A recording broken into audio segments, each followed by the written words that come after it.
Halo Sobat Permata Bangsa, senang sekali kita bisa kembali dan masih bersama saya Miss Nadia untuk memandu podcast kita pada hari ini, Permata Bangsa Podcast. Ya, baik, hari ini kita kedatangan tamu yang sangat inspiratif.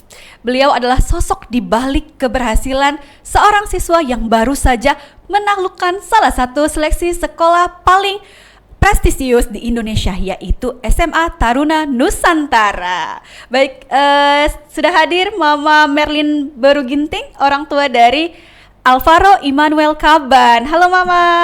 Halo, selamat pagi semua. Selamat pagi. Iya, gimana kabarnya Ma?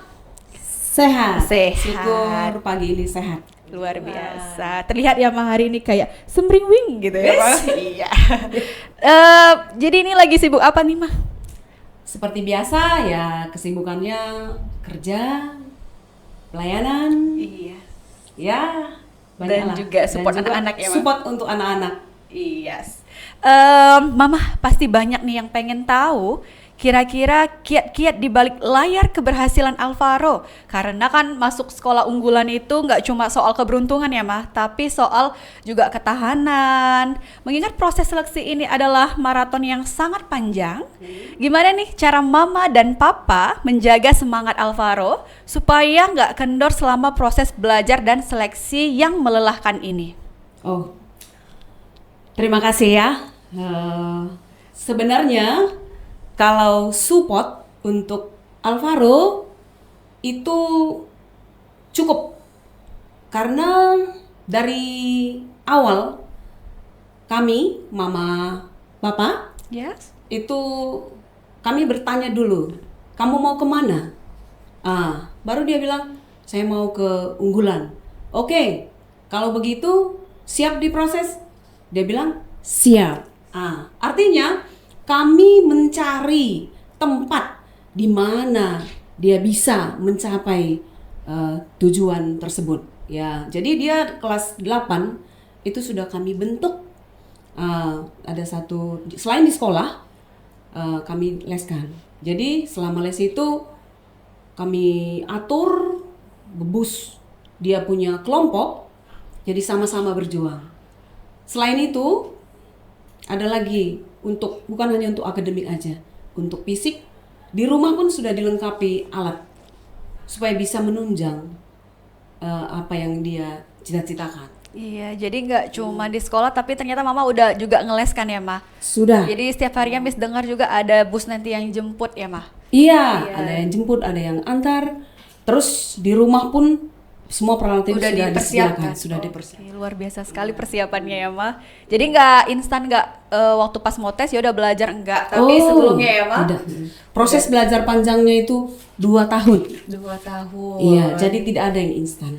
Iya, luar biasa sekali. Dan pertama pun Mama tanya dulu, ayo abang maunya apa gitu ya Ma? Iya, saya Minat tanya dulu, kemana? supaya jangan salah menempatkan. Jangan ada di situ keinginan dari kami orang tua. Iya, jadi selama proses ini mah kadang boleh jujur nih ya mah, kadang kan semangatnya anak nih pasti ada juga sesekali yang titik jenuhnya nih mah. Pernah nggak mah ada momen Alvaro merasa lelah banget nih, atau bahkan sempat bilang, aduh mah udah lah mah capek banget mah, udah capek kali. Terus kalau itu terjadi, bagaimana cara Mama dan Papa menghadapinya? Oh, Alvaro ini orangnya unik. Dibilang unik, kalau dia dipaksa belajar nggak bisa, tidak bisa. Karena dia dari kecil itu, dia sebenarnya lain dari yang lain. 8 bulan dia sudah jalan, dan dia tidak bisa diam, dia tidak bisa merangkak. Dan waktu TK, saya sudah teskan kemampuan dia. Jadi saya sudah dipesankan sama bapak psikolog itu, ibu harus siap-siap. Anak ini lasak, selasak-lasaknya. Jadi, karena saya tahu, dan di tingkat kelasaan itu ada rasa capek, ada rasa lemah. Jadi, cara kami mengatasi anak ini, karena saya tahu dia logikanya nggak bisa main tanpa logistik. Jadi makan. Kalau sudah kecapean, ayo makan. Kau suka apa, Dek? Udah makan Kentucky. Kalau sudah dikasih makan, Miss, udah aman. Lelahnya itu terbayari, udah. Tapi jangan pernah kalau sudah lelah, belajar. Dia nggak mau, Miss, nggak mau.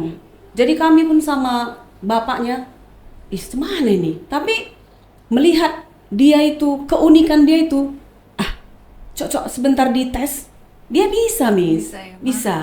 Jadi kalau soal belajar, kurasa nggak, jiwanya itu yang perlu kami kontrol. Benar. Fisiknya itu, karena dia nggak bisa diam. Jadi di saat dia lelah, di saat dia capek, kami selalu menyuruhkan, kau mau apa? Iya. Mau makan? Ayo. Gitu, Miss. Jadi balik lagi semangatnya. Iya, jadi untuk menaikkan semangat ya, Ma. Jadi, Iya. ayo adik mau apa nih? Gitu. Iya, kadang kami jemput ke tempat dia les, karena kami tahu karena di sana begitu siap tes, nilai kita keluar. Oh, langsung, Ma. Nilainya segini, kok segini. Iya, tadi aku nggak ngerti. Oh iya. Ayo. Tetap kita apresiasi ya, tetap Ma. diapresiasi. Iya, tetap diapresiasi mau Gitu. berapapun nilainya ya, Ma. Iya. Yes. By the way, apa nih, Ma, makanan kesukaan Alvaro? Karena Ada. tadi memang bilang dia doyan makan ya, Iya, Ma, doyan ngemil. makan, doyan ngemil. Jadi kalau di rumah, kalau di luar dia selalu minta KFC. KFC. Nah, itu 1 ember pun habis dia sendiri makan. Kalau di rumah saya selalu sediakan kentang. Seberapa pun kentang itu dia diolah, dia makan sendiri, diolah, beli bahan sendiri, masak sendiri. Nah, itu keunikan dari anak saya ini. Kalau udah tiba waktu jenuh, nah itu begitu cara kami untuk supaya dia lebih mengangkat semangatnya lagi. Karena bila tetap dalam keadaan lemah, dia ketinggalan. Nah, itu, Miss. Jadi stamina-nya harus Iya, dinaikkan ya, harus Ma. dinaikkan. Baik, menarik sekali, Mama. Nah, Mama, Taruna Nusantara itu kan nggak cuma tempat anak yang pintar matematika ya kan, Ma? Atau matematika harus pintar matematika, harus bahasa Inggris, semuanya harus 100, nggak cuma itu ya, Ma? Jadi selain akademik, menurut Mama nih, karakter apa sih yang paling membantu Alvaro mampu sampai akhirnya bisa lolos seleksi yang sangat ketat? Di sini, Miss. Saya memperhatikan Alvaro ini, bila ada kemauannya yang kuat, dia mampu. Yang penting dari dalam dulu, saya mau ini, saya mau. Sampai dia dapat, dia selalu berusaha. Sampai dapat, dia diusahakannya itu. Sampai dibilang bapaknya, nanti kamu kalau lulus di dalam, semua kelakuan di rumah ini tidak bisa di sana. Oh, saya siap. Karena itu pilihan saya. Oh siap ya, siap. Jadi tanggung jawab ya, Ma? Jadi artinya apa yang kamu pilih, kamu tanggung jawabi. Iya. Jangan nanti. Izin Mama boleh agak didekatkan mic-nya? Oh, Iya. kalau sudah pilihan, kamu harus tanggung jawab. Jadi tanggung jawab ini selalu kami tekankan di rumah. Karena banyak orang mau. Jangan nanti sampai di dalam kamu di drop gara-gara kurang tanggung jawabnya. Iya. Dan dia memang kalau kemauannya benar, dia itu siap. Bukan hanya ke TNI ini aja, di rumah pun kalau memang dia keinginannya aman, saya tenang gitu.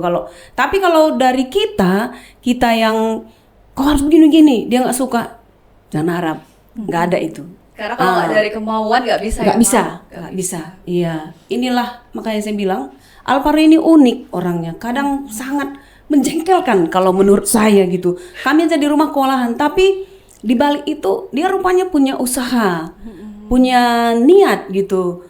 Ya dibuktikan dengan dia masuk ini gitu. Tapi selalu kami bilang apapun hidup ini, kita orang yang punya agama, kita harus punya satu, siapa yang kita takuti. Jadi saya tekankan, ya takut akan Tuhan itu ya permulaan pengetahuan. Jadi belajarlah untuk takut akan Tuhan.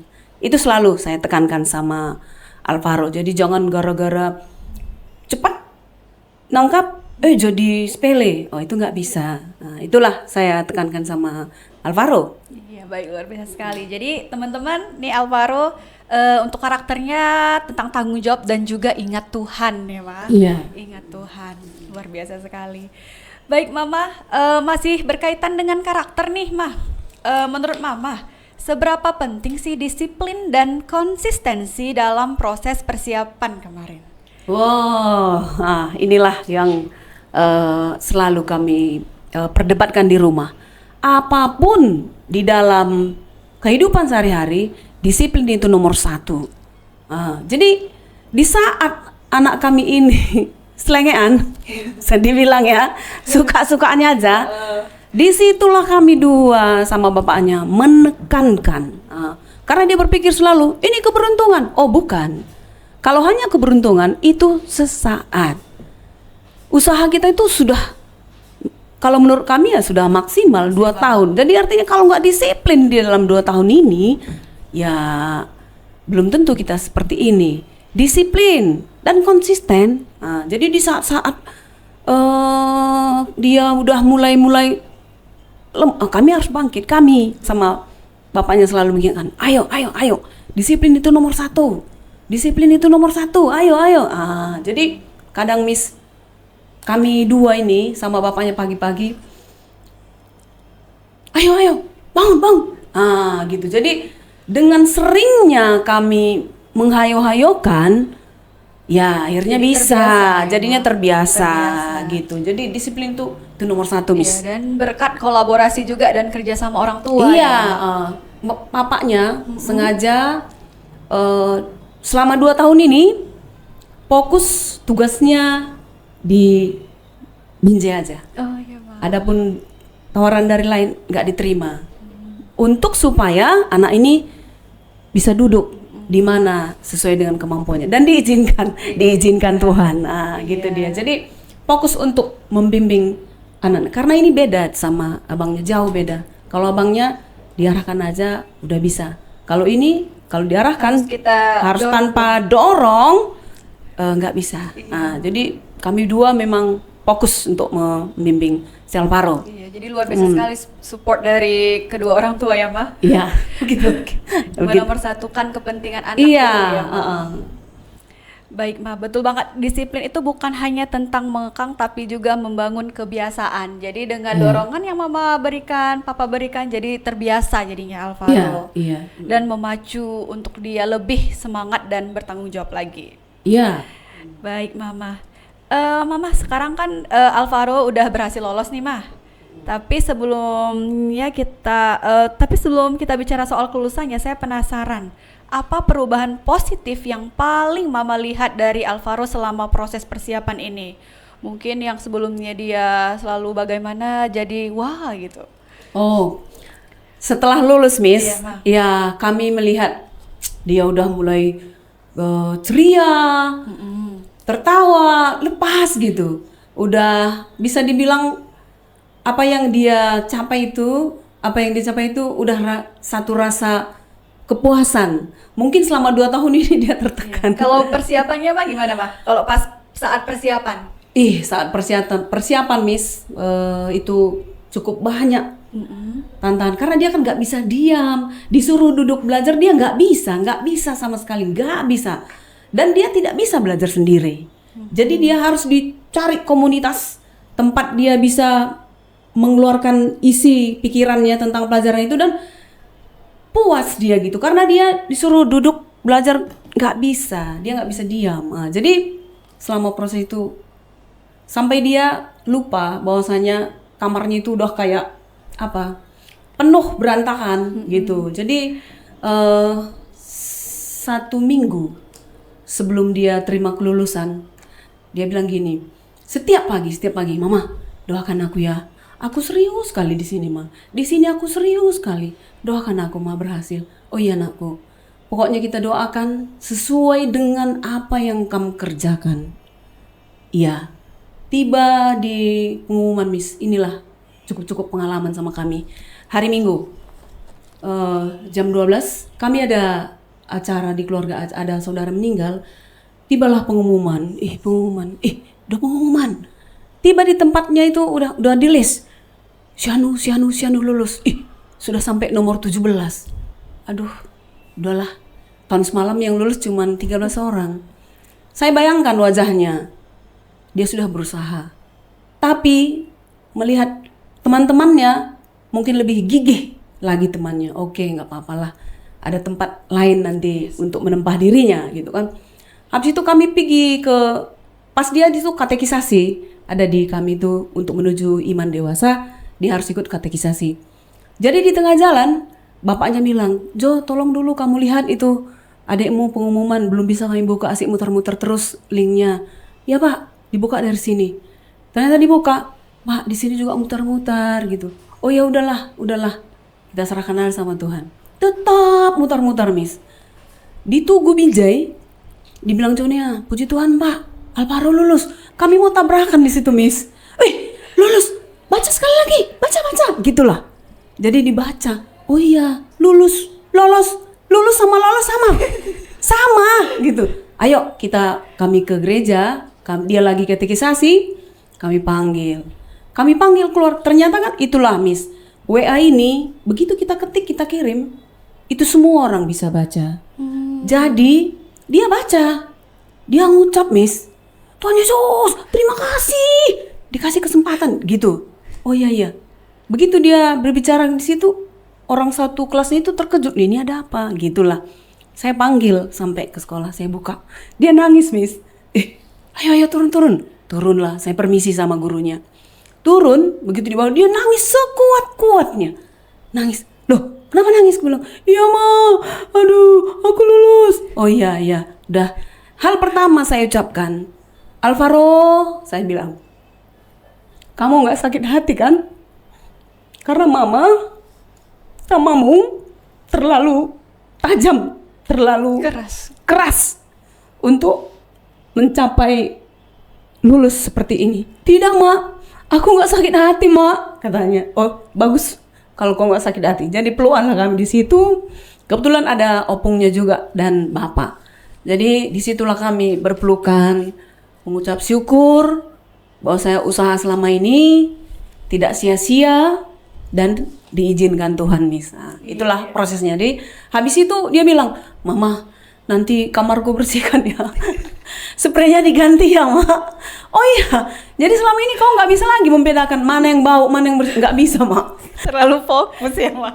Ya, karena memang katanya disitulah aku fokusnya. Aku kufokuskan di Taruna ini karena aku niat kali itu mau pengen kali iya, gitu ya, mau ikut beasiswa ini. Itu dibilangnya Miss. Jadi oh iya tercapai, syukur. Gitulah Miss. Itulah prosesnya. Setelah itu baru dibilangnya, kayak mana ya? Udah lulus. Saya tekankan, Alvaro, jangan tinggi hati. Jangan posting-posting di media sosial. Jangan terlalu bereforia. Kita bersyukur karena ada yang lain juga kepingin, mungkin belum beruntung. Jadi kita beruntung di sini. Itulah kasih kesempatan. Iya, Tuhan kasih kesempatan. Jadi itu saya tekankan sama Alvaro. Yes. Jadi nggak sakit hati kan Alvaro, gitu ya Mama? Iya, itu pertama saya tanya. Nggak sakit hati kan aku? Karena terlalu keras. Dia tetap kita pikirkan perasaan iya, kita juga ya Mama. Nah itulah Miss. Baik Mama, kalau tadi Mama udah tanya Alvaro di sekolah, sekarang coba kita bayangkan Alvaro lagi nonton podcast kita. Ayo kira-kira apa yang ingin Mama sampaikan untuk Alvaro? Oh, Alvaro, anakku, anak paling kecil, anak kesayanganku. Kamu memang orangnya unik, menggemaskan, kadang menjengkelkan juga. Selamat atas prestasimu Nak. Itu usahamu dan usaha kita bersama. Kedepannya anakku, bertanggung jawablah di sana. Di sana kamu komunitasnya rame. Pesan Mama hanya satu, bergunalah bagi orang lain. Bisa bekerja sama. Bertanggung jawablah dengan usaha yang telah kamu capai dan sekolah yang kamu tuju. Karena itu biayanya bukan sedikit dan itu program pemerintah. Jadilah anak yang berguna bagi nusa dan bangsa. Gitu anakku ya, Alvaro, tetap semangat. Iya, tepuk tangan deh untuk Mama. Baik Sobat Permata Bangsa, pelajaran penting dari Mama Alvaro pada hari ini yaitu sekolah unggulan itu tujuan, tapi proses persiapan adalah pembentukan jati diri yang sebenarnya. Terima kasih banyak Mama Alvaro sudah berbagi cerita yang sangat daging ya dan menyentuh hati pada hari ini. Dan balik Mama kita berjabat tangan. Ya, terima kasih Mama Alvaro. Miss. Ya, sudah mau memfasilitasi isi hati saya sebagai orang tua mudah-mudahan ini bisa memberikan respek dan respon kepada orang tua kita yang dimana anaknya mau masuk sekolah-sekolah unggulan. Iya. Semoga berguna. Iya, tadi Mama pesan untuk Alvaro, sekarang pesan untuk teman-teman atau adik-adik kelas Alvaro di sekolah dan juga orang tua Permata Bangsa nih, Ma. Orang tua yang ada di Permata Bangsa, apa Ma pesan-pesannya? Iya, halo anak-anakku semua yang sekolah di Permata Bangsa. Begitu juga kita orang tua yang memang nomor satu untuk mendukung anak-anak kita kemana arahnya, kemana dia mau melanjutkan sekolahnya. Pesan kami hanya satu, mari kita melihat karakter anak kita ini dan kita mendukung sepenuhnya apa-apa saja yang bisa mendukung anak kita itu menuju sekolah-sekolah unggulan. Ya, tentunya banyak masalah, tapi di dalam masalah itu juga kita dibentuk. Bagaimana kita mengarahkan anak kita untuk bekerja keras, berpikir positif, supaya mencapai tujuan dari anak-anak kita, yaitu sekolah-sekolah unggulan. Dan jangan pernah berpikir bukan hanya untuk unggulan saja, tetapi untuk sekolah-sekolah yang sekolah negeri. Itu juga kita harus memberikan dukungan yang luar biasa untuk anak kita. Itu saja menurut kami. Iya, Terima baik, kasih. Terima kasih Mama. Dan penutup dari saya, kesuksesan anak bukan hanya tentang nilai, tetapi juga tentang dukungan, pengorbanan, dan cinta dari keluarga. Saya Miss Nadia, sampai jumpa di episode Permata Podcast selanjutnya. Dadah, tetap semangat menggapai mimpi anak-anak hebat Indonesia. Mama, thank you ya, Ma. Ya, terima kasih, Miss.